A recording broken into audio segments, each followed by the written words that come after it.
Bismillahirrahmanirrahim. Assalamualaikum warahmatullahi wabarakatuh. Perkenalkan, nama saya Putri Amalia dengan NIM 220404501050. Saya dari jurusan Psikologi Pendidikan dan Bimbingan, Program Studi Bimbingan dan Konseling Fakultas Ilmu Pendidikan Universitas Negeri Makassar. Saya dari kelas BKC angkatan 2022. Nah, kali ini saya ingin mempresentasikan proposal penelitian kuantitatif saya yang berjudul Penerapan Teknik Role Play untuk Meningkatkan Keterampilan Sosial Siswa di Era Digital. Adapun latar belakangnya yaitu keterampilan sosial ini merupakan aspek penting dalam perkembangan siswa, terutama di era digital saat ini, di mana interaksi sosial semakin banyak dilakukan melalui media digital. Siswa dituntut tidak hanya mahir dalam penggunaan teknologi, tetapi juga mampu berkomunikasi dan berinteraksi secara efektif dalam berbagai konteks sosial. Namun, dominasi interaksi digital ini kerap mengurangi kesempatan siswa untuk berlatih keterampilan sosial secara langsung, sehingga diperlakukan metode pembelajaran yang dapat mengatasi hal ini. Nah, teknik role playing atau bermain peran ini juga menjadi salah satu metode yang efektif untuk meningkatkan keterampilan sosial siswa.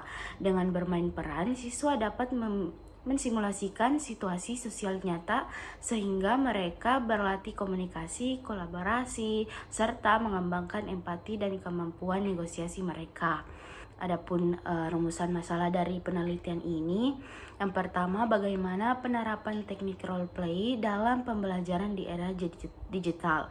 Nah, yang kedua itu apakah penerapan teknik role play dapat meningkatkan keterampilan sosial siswa, dan yang ketiga, faktor-faktor apa saja yang mempengaruhi efektivitas teknik role play dalam meningkatkan keterampilan sosial siswa. Adapun tujuan dari penelitian ini adalah yang pertama, mendeskripsikan penerapan teknik role play dalam pembelajaran di era digital. Yang kedua, menganalisis peningkatan keterampilan sosial siswa setelah diterapkan teknik role play ini. Nah, yang terakhir, yang ketiga, mengidentifikasi faktor-faktor yang mempengaruhi efektivitas sosial role play dalam meningkatkan keterampilan sosial siswa. Nah, adapun manfaat dari penelitian ini baik bagi guru, ini memberikan alternatif metode pembelajaran yang dapat diterapkan untuk mengembangkan keterampilan sosial siswa.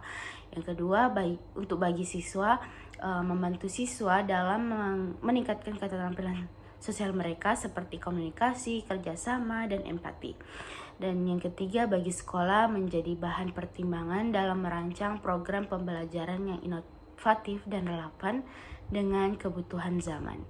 Nah, kita beralih ke bab 2, tinjauan pustaka, kerangka berpikir, dan hipotesis. Sedikit saya jelaskan mengenai tinjauan pustaka ini. Keterampilan sosial ini merupakan kemampuan yang sangat penting dalam kehidupan manusia karena berperan sebagai dasar dalam menjalin hubungan yang efektif dan harmonis dengan orang lain. Nah, menurut Habata dan Purwanto 2017, keterampilan sosial ini merupakan kemampuan untuk berhubungan dengan lingkungan sosial secara tepat, termasuk kemampuan menggali perasaan diri dan orang lain, serta mengajarkan tugas dalam berbagai situasi sosial yang berbeda. Individu yang memiliki keterampilan sosial ini juga dapat berinteraksi dengan baik di lingkungan sosialnya mereka, mampu menjadi pemimpin dan pelopor kebaikan karena mereka tidak hanya mementingkan kepentingan pribadi tetapi juga memperhatikan kepentingan masyarakat luas. Sedikit saya jelaskan mengenai role play ini atau yang dikenal juga sebagai metode bermain peran merupakan suatu pendekatan pembelajaran yang melibatkan peserta didik dalam memainkan peran tertentu yang meniru situasi nyata atau skenario yang telah disiapkan. Nah, menurut Mulyono 2012, role play ini merupakan metode pembelajaran yang diarahkan untuk mengekreasi peristiwa sejarah, kejadian aktual maupun situasi yang mungkin terjadi di masa depan, sehingga siswa dapat mengalami dan merasakan langsung peran yang dimainkan. Dengan demikian, siswa ini tidak hanya menerima teori secara pasif, tetapi juga aktif menghayati dan mengembangkan peran tersebut sesuai dengan masalah yang dihadapi dalam skenario pembelajaran. Oke, baik, selanjutnya bagian penelitian yang relevan. Banyak penelitian yang membahas mengenai metode role playing ini. Adapun penelitian oleh Sari dan kawan-kawan 2020 mengidentifikasi dan menganalisis 15 artikel yang membahas tentang pengaruh metode role playing terhadap keterampilan sosial siswa. Khususnya pada jenjang SD kelas 5, hasil kajian ini menunjukkan bahwa penerapan teknik role playing ini secara konsisten memberikan pengaruh positif dan efektif dalam meningkatkan keterampilan sosial siswa. Hal ini dikarenakan keterampilan sosial ini merupakan kemampuan yang selalu digunakan dalam kehidupan sehari-hari, sehingga latihan melalui simulasi peran nyata ini sangat membantu siswa menginternalisasikan dan mengembangkan kemampuan tersebut. Adapun kerangka berpikir, dapat kita ketahui bahwa kerangka berpikir ini merupakan landasan konseptual yang menjelaskan bahwa hubungan antara variabel-variabel dalam suatu penelitian, khususnya bagaimana penerapan teknik role play dapat meningkatkan keterampilan sosial siswa berdasarkan berbagai kajian dan teori yang terdeteksi dalam sumber-sumber ini. Dapat kita gambarkan bahwa penerapan teknik role playing ini dalam pembelajaran bertujuan untuk mengembangkan keterampilan sosial siswa melalui pengalaman langsung dan simulasi situasi sosial. Adapun hipotesis dalam penelitian ini mengenai teknik role play. Yang pertama, HO ini hipotesis nol, atau HO menyatakan bahwa tidak hanya terdapat perbedaan signifikan pada keterampilan sosial siswa sebelum dan sesudah penerapan teknik role play.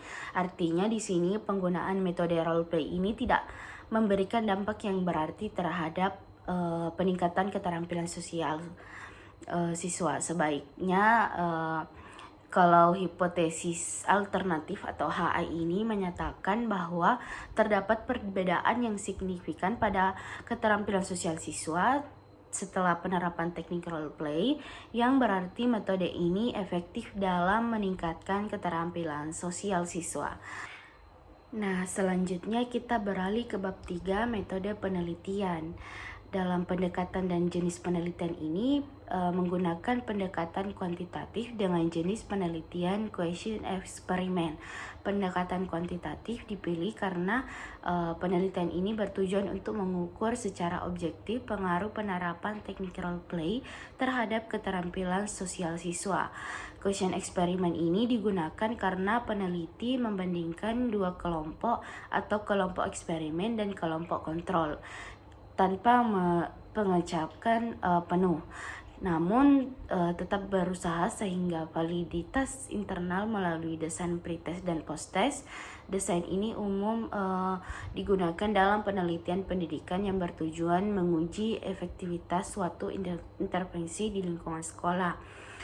Adapun variabel dan desain penelitian, penelitian ini memiliki dua variabel utama. Yang pertama, variabel bebas atau independen penerapan teknik role play, yaitu metode pembelajaran yang melibatkan siswa dalam simulasi peran untuk mengembangkan keterampilan sosial. Yang kedua, variabel terikat atau dependen keterampilan sosial siswa yang meliputi kemampuan komunikasi, kerjasama, empati, dan interaksi sosial.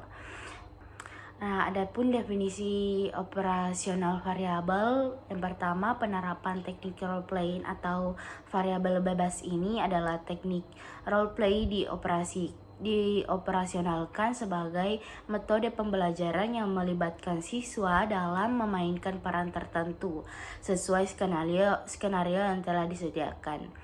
Yang kedua, keterampilan sosial siswa atau variabel terikat.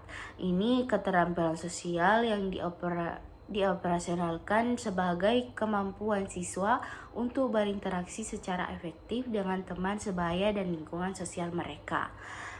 Nah, teknik dan prosedur pengumpulan data ini meliputi angket keterampilan sosial untuk mengukur tingkat keterampilan sosial siswa sebelum dan sesudah perlakuan.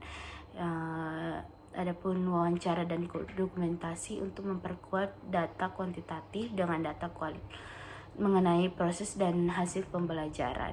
Prosedur pengambilan data dilakukan dalam beberapa tahap. Yang pertama pretest, yang kedua perlakuan, yang ketiga post-test, dan yang keempat observasi dan dokumentasi.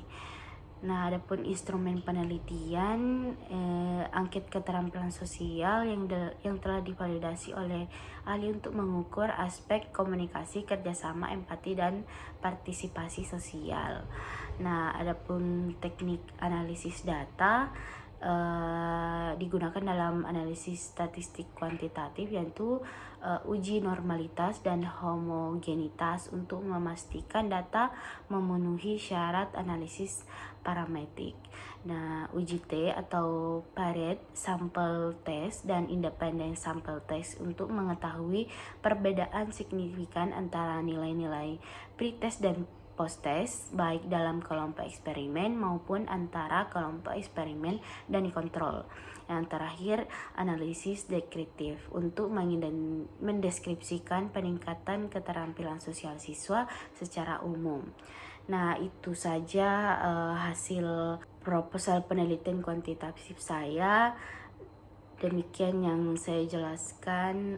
Itu saja dari saya. Wabillahi taufiq wal hidayah. Wassalamualaikum warahmatullahi wabarakatuh.